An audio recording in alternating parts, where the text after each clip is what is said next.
All right, I'm sitting here with Mark Bowden. Welcome to the show. Good to be here. Thanks for having me, Michael. Really appreciate it. So what do you know all about autism?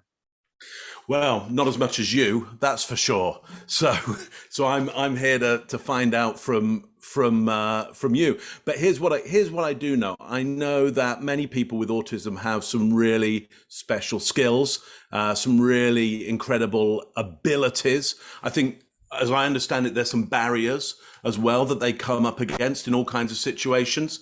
But I'm super interested in what might those barriers be, but more importantly, what is really great about the way your mind works. Well, thank you, Mark. What exactly is TRUTHPLANE? Oh, okay. So TruthPlane is my company, which I run with the co-author of Truth and Lies, Tracy Thompson.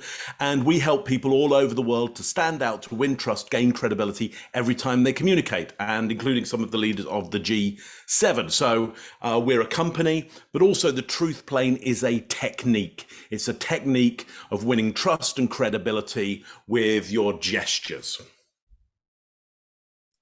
So you're a body language expert and a keynote speaker, and you graduated from Harvard University? Yeah, so I graduated from a whole bunch of different places. I've studied, all over the world in lots of different areas.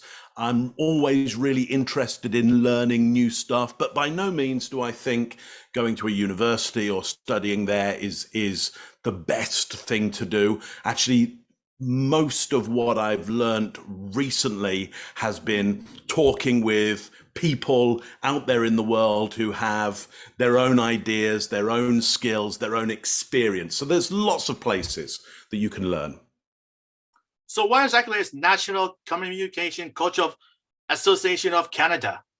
Yeah, so it's a group that try and help people who are communication coaches. Being a communication coach is a relatively new idea. So we've put together an association of coaches where you can get a designation that you are a designated communication coach.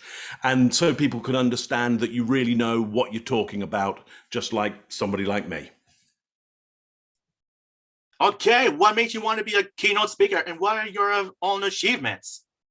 Yeah, so I kind of accidentally became a keynote speaker. I wouldn't kind of call myself, a keynote speaker is what I do. I'm an expert in human behavior and body language. And one of the ways that I get that expertise across is by speaking to large audiences, whether it's large live audiences, face to face in one geographic location, or whether it's large audiences like this. Via video, whether it's a recorded video like we're doing today on this podcast, or whether it's a live video. That's really why I'm a keynote speaker. That's why I got interested in it and kind of fell into that modality, because it's a great way to get my information across to other people. Wow, that's fascinating. Are you proud to be an expert on body language or something? Yeah, pretty proud. There aren't many of us who do this, so it's relatively unique. There aren't a lot of us out there. Maybe that's a useful thing. If you go into an area where there's not a lot of people doing it, maybe it's easier to be really good at it because there's not a great deal of competition. But regardless of all that, I'm pretty proud of what I've achieved, and also the people I get to hang out with and the people I get to work with as an expert in this field. It's an interesting field. I really enjoy it. I really love how you just keep on learning in this area. So I'm always excited to be an expert in this area.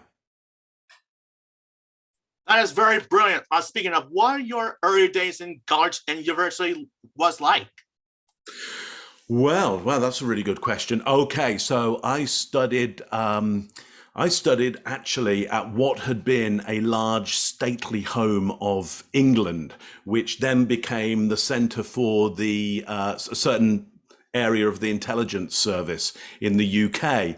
And so I was in a beautiful large building, and there was incredible countryside and lakes, and me and the other people that I was studying with would have great days kind of hanging out in the countryside, feeling very kind of grand and austere and royal in this old stately home and its gardens. So it was a pretty idyllic time. It was a great time. So what can we do to hire people on the spectrum? Yeah, well, so I think one of the things that everybody has to do is obviously understand more about people on the spectrum, but also suspend our judgments, any judgments that we already have around that. So we're open to finding out what anybody on the spectrum, an individual, really has to offer us. The special skills, the special kind of tenacity or staying power or focus or ability to think in a very different way, all of those elements, that we can be open to those and not have an idea of a general, idea about what somebody on the spectrum is like. Just open our minds a little bit to the person in front of us. Well, very said. So any encouraging words you would want to say to future public speakers?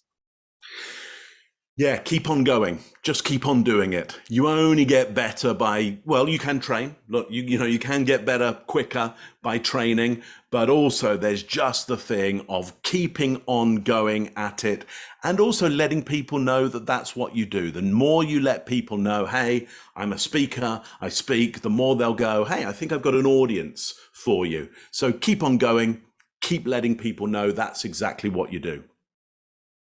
So thank you for being on my show, Mark. It was my honor talking to you. So let's keep in touch. And I'll see you next time on The Real Michael Tanzer Presents Michaelism.